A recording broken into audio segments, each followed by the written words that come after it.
Italy is plummeting into another political crisis as the Prime Minister Mario Draghi survives a confidence vote in the Senate, but in vain, as his coalition allies abstained from the vote. Matteo Salvini's League, Silvio Berlusconi's Forza Italia and Giuseppe Conte's Five Star Movement all decided to abstain from a confidence vote in the Senate on Wednesday.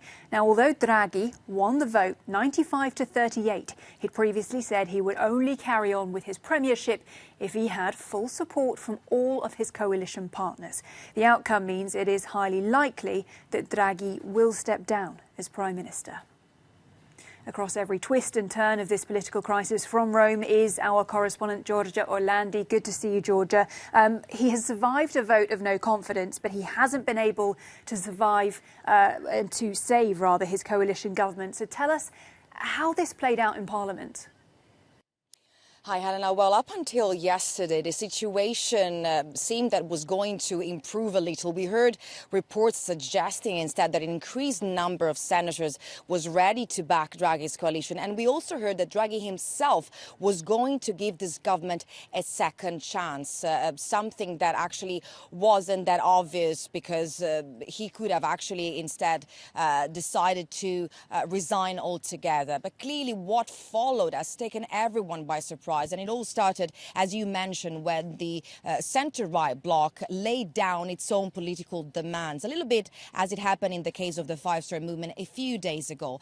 Well, clearly it requested a cabinet reshuffle as a condition to stay in that coalition, but also it requested that Five Star lawmakers should be excluded from the current coalition, a condition that Draghi himself wasn't ready to meet, a request that he wasn't going to implement. Also because he was pretty clear when he addressed Parliament this morning. He said that, yes, I'm available to carry on, but provided that there is unity, provided, quote, that we're going to renew that political pact and find this unity once again, that unity that has allowed the government to achieve so much in the past few months. And also, he said, he made it very clear that it's not Draghi himself who's requesting that, but rather Italians. He said to have been quite impressed by the fact that over 1,000 mayors, business organizations, union leaders urged him to rethink his decision to resign. But today clearly marks the end of this government led by Mario Draghi that was only sworn in 18 months ago.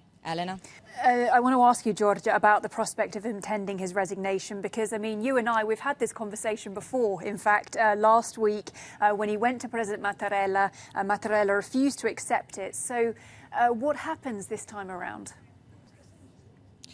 Well, Helena, what's going to happen is that Mario Draghi will resign once and for all. A few days ago, Mattarella decided to reject his resignation. So he's expected to step down, to formally step down once and for all tomorrow. Early reports suggest that it was going to do so tonight, but instead it's going to happen tomorrow morning. Now, what's going to happen next? Mattarella could actually ask Draghi to stay on as caretaker prime minister, at least to make sure that key measures are going to be approved, such as, for example, the budget bill, that we know there's a specific deadline for that. Or he could perhaps decide to dissolve Parliament and choose a different prime minister that could lead the country until the next general election, which we understand is going to take place fairly soon, as early as next autumn. There's already a date that has been suggested, perhaps the 2nd of October. But clearly, one of the main takeaways from today's debate is the fact that all political parties seem to have already embarked on a political campaign.